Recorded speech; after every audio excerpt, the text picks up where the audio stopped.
If you open Google and type, "Is Britain safe?"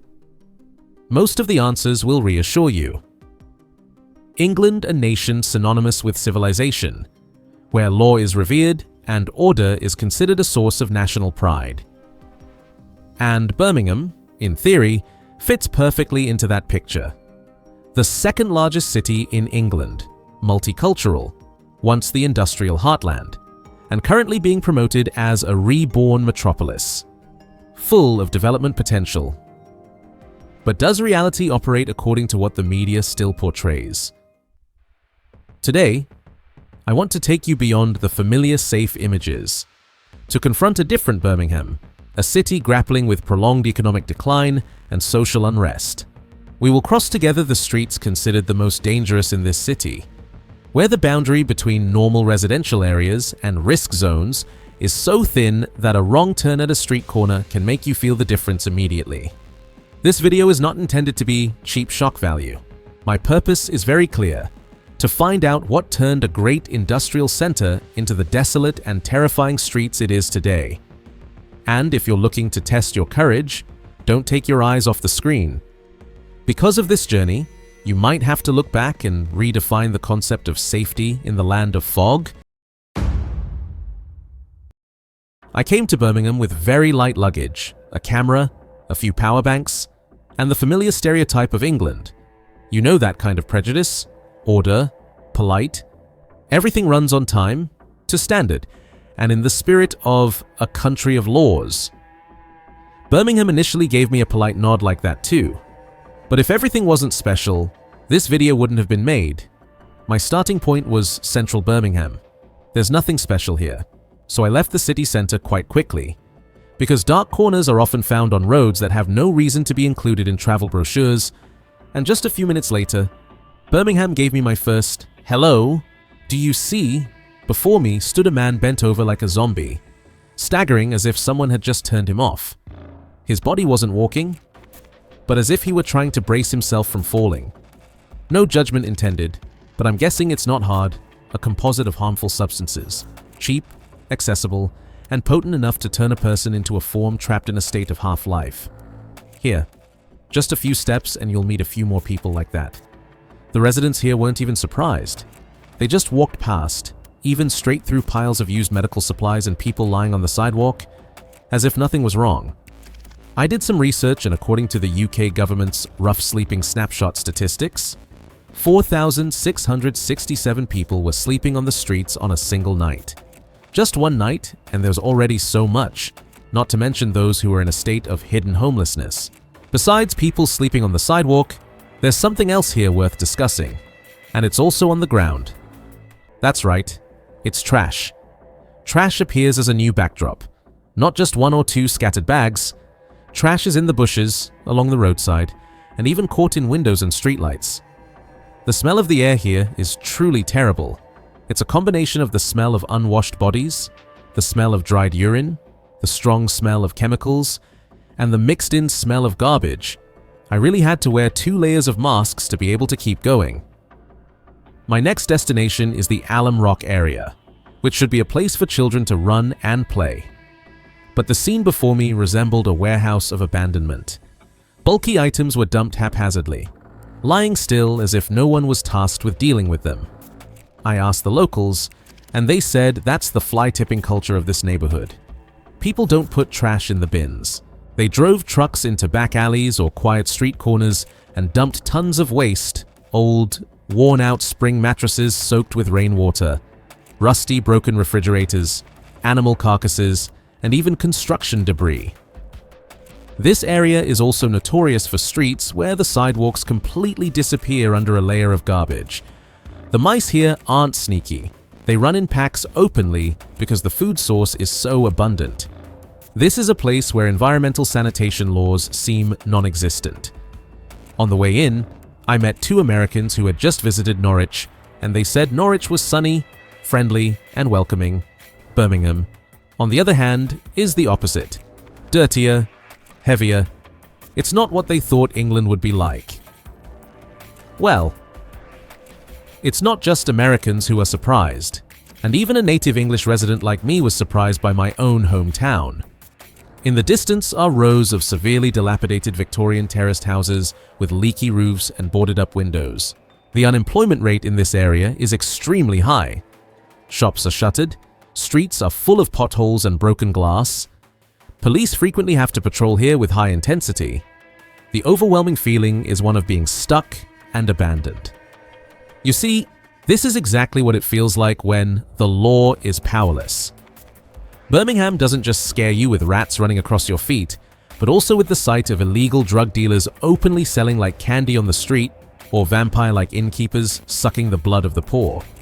While the city government no longer has the resources to intervene, what do you think causes a neighborhood to change the fastest? Job loss, home loss, or the loss of faith that tomorrow will be better? If you'd like, subscribe to the channel as a bookmark. We'll continue together, without rushing, without fanfare, just to follow this uncomfortable question to the very end. Because, after these streets, I began to touch something colder than garbage and fear, a housing mechanism that could turn despair into cash flow. And that's when the story is no longer about walking alone, it's going into a machine.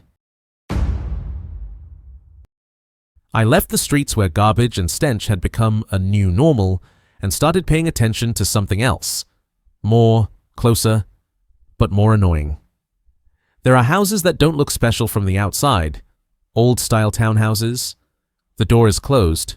Pull curtains. No sign. No advertising. If you go fast, you'd think it was just an ordinary row of houses in Birmingham. But if you pause for a moment, you'll see that its pace of life is unlike that of a home. I asked a local. They don't tell long stories. They just shrugged. Exempt. It's like talking about the weather. The word exempt sounds harmless. It's like a check mark in a table. But standing in front of houses like these, I understand that exempt is a door. In a parliamentary debate in 2024, one member stated that Birmingham has nearly 28,000 exempt claims spread across over 9,000 properties. Sounds dry. But when you put that number on a specific street, it suddenly becomes a map. It's not a tourist map. The map of a live market relies on people who have no other choice. In terms of ideas, exempting supported accommodation is a solution. It's for those at the bottom of the broken chain, leaving prison, escaping domestic violence, mental health issues, addiction, or simply having nowhere else to go. Meaning it should have been a staircase to climb up from the sidewalk. But Birmingham gives me a different feeling. Many houses don't function like steps. It works like a loop. I read further materials from Birmingham City Council itself, which has both a Charter of Rights and a set of quality standards for exempt supported housing, encouraging providers to sign a commitment. Residents have the right to safety, decent living conditions, clear information about support, and the right to complain. When a city has to write the right to live decently into a separate charter for a specific type of housing, I understand the issue is no longer isolated. Another detail that makes me feel colder. The council's own information page states that the city analyzed demand in 2021 and estimated an oversupply of approximately 50% in supported housing. Surplus supply here doesn't mean people get to live more spaciously. It suggests something else. This model is expanding faster than its ability to control and maintain quality. I started piecing together the observations. When a home is labeled supported, housing assistance funds can follow it. If the supported part is truly supported, that's welfare. If the supported part is just words, it becomes a business model. Pack them in as much as possible, promise minimal support. As for the resident stability, it depends on the day. Clearly here, the feeling is welfare is still being paid. Only the outcome is uncertain. A very modern way of spending. Very sleek, and sometimes it's very useless. West Midlands Police also submitted evidence to a parliamentary committee, stating they were concerned about the uneven impact of exempt accommodation by region and the potential for the sector to create opportunities for organized crime and gangs to exploit. No need to imagine too much. Just remember the coming and going rhythm of the houses I just stood and observed. The bitter truth is, the tenants in these places are usually not troublemakers. They are the people who are trying to survive, but when placed together in an overcrowded home with a lack of meaningful support, they are not lifted up. They were set up to fail. A year-end 2025 investigation described Birmingham as a hotspot for under-regulated housing, where many vulnerable people were forced to move repeatedly due to lack of support, while surrounding neighborhoods were eroded by antisocial behavior and a sense of powerlessness. But if support is just a label, then this is a label-making industry that's doing quite well. What do you think is more dangerous, a poorly built house, or a system sophisticated enough to make a poorly built house a legally acceptable standard? If you want, you can subscribe to the channel.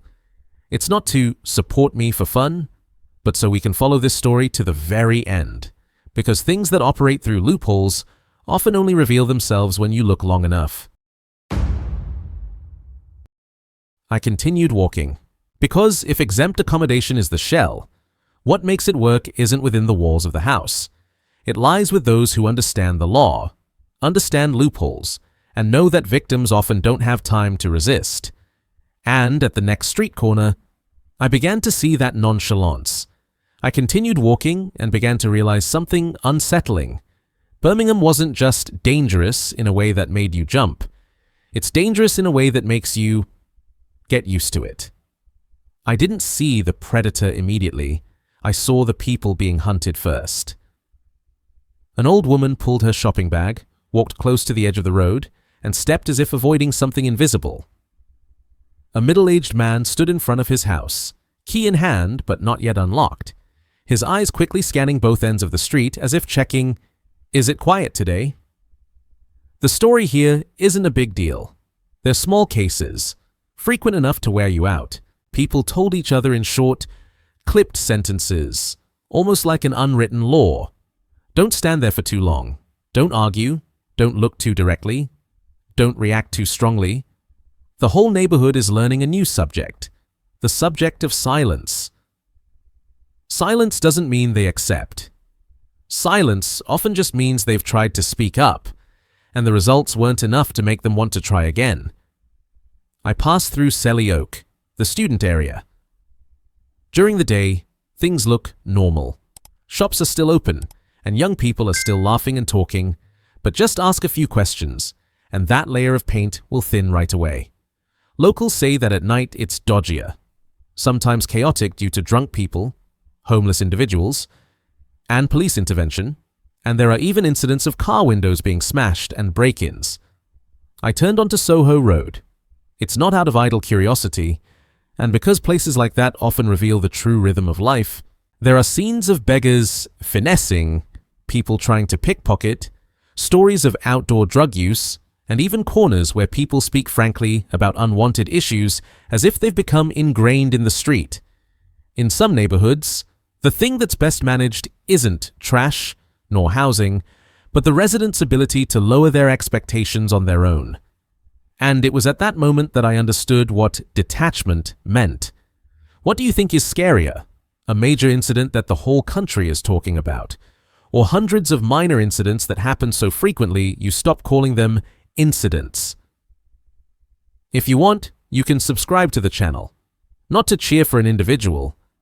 It's just so we can keep up with the flow of this story, because things that run on habit don't usually reveal themselves in a single take. I went back towards the center, and Birmingham changed shirts so quickly, it was a bit rude. There are no administrative boundaries. There is no welcome gate. There's only one very British boundary, the boundary of feeling, the feeling of being welcomed. Or is it just being ignored? The strange thing is that Birmingham doesn't hide inequality. It places two layers of life side by side, like two overlapping panes of glass.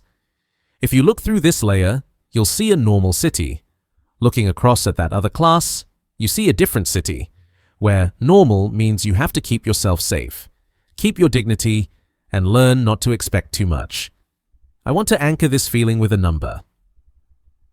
The End Child Poverty Organization released data for 2025 showing that Birmingham Ladywood has the highest rate of children living in poverty, at approximately 62%. This number translated into real life, means that in a class of 30 students, perhaps 18 are living in poverty in the truest sense of the word. Then I looked at another number, also about Birmingham Ladywood, but from ward records published by Birmingham City Council itself. 34.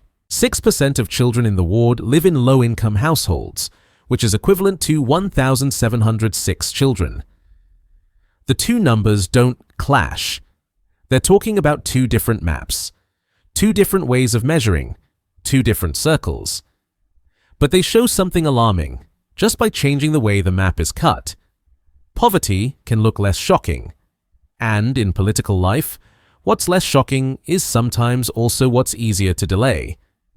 People don't live within a methodology. They live on credit, during the meal, in the children's breakfast, and in the very specific question, is this month enough to live decently? After walking a little further, I began to see small details that spoke more truthfully than any slogan. A cleaner street corner often has more things functioning well. Bright streetlights, fewer potholes, fewer closed shops, and fewer boarded-up windows. A more difficult street corner often shows the opposite signs. Basic necessities become a matter of luck, and when the basics become a matter of luck, inequality isn't just about money. It's a belief. Birmingham has another divide that makes the two cities feeling more pronounced. Wages. In 2024, media reported that Birmingham City Council approved a plan to increase council tax by a total of 21% over 2 years, accompanied by approximately £300 million in service cuts. These numbers are not meant to be inflammatory. It only poses a painful enough paradox. Many families pay more, but look around and see less. On some streets, the most evenly distributed commodity is the advice, "Don't go this way at that time." No one wants to live on that kind of advice, but people still have to live. And so, two Birminghams overlapped. A Birmingham with options, with a sense of distance, with a feeling that tomorrow is still predictable. A down-to-earth Birmingham, where a small shock could derail an entire month, and a small slip could narrow a lifetime. Where do you think the most frightening inequality lies? In the income gap, or in the fact that two people riding the same bus can live as though they are from different centuries? And if you've ever seen where you live change, what did it change for first? Money, services, or trust? I walked through Birmingham not to condemn a city, and certainly not to label people. I'm just trying to look straight at the things that are often overlooked. The minimum has become a matter of chance, and chance is rarely evenly distributed. What bothers me the most isn't a single bad scene, but it's the feeling that everything fits together into a mechanism. When housing becomes a gap, public services are stretched thin, and garbage and insecurity cling to life. People learn to endure rather than expect. It's not a movie-style tragedy. It's like a smoothly running machine. And precisely because it runs smoothly, it's scary. In your opinion, what is the fastest way for a city to decline? Job loss, housing loss, or loss of faith in the system's ability to self-correct? What should a society measure development by? Beautiful, central areas, or the minimum level of safety enjoyed daily by those on the margins? If you live long enough to see the place you were once proud of change, what do you want to see return first? Public services, economic opportunities, or a sense of order? If you find what I've recorded worth thinking about, you can click like so the video doesn't get buried too quickly. If you know anyone interested in urban stories, welfare, and the real lives behind postcards, please share this with them. And if you want to continue with me, slowly but surely, you can subscribe. It's not because this channel needs support, and because these kinds of questions only become clear gradually as you look at them for a long time. This video reflects direct observation experiences at the time of filming, combined with some publicly available data and sources. All statements are descriptive and systematically analyzed, and are not intended to attack or accuse any individual, community, ethnic group, or religion. Some details in the video may be field observations or local accounts and may change over time and by region. If you have other data sources or opposing viewpoints, please leave them in the comments so we can compare them in a civilized manner.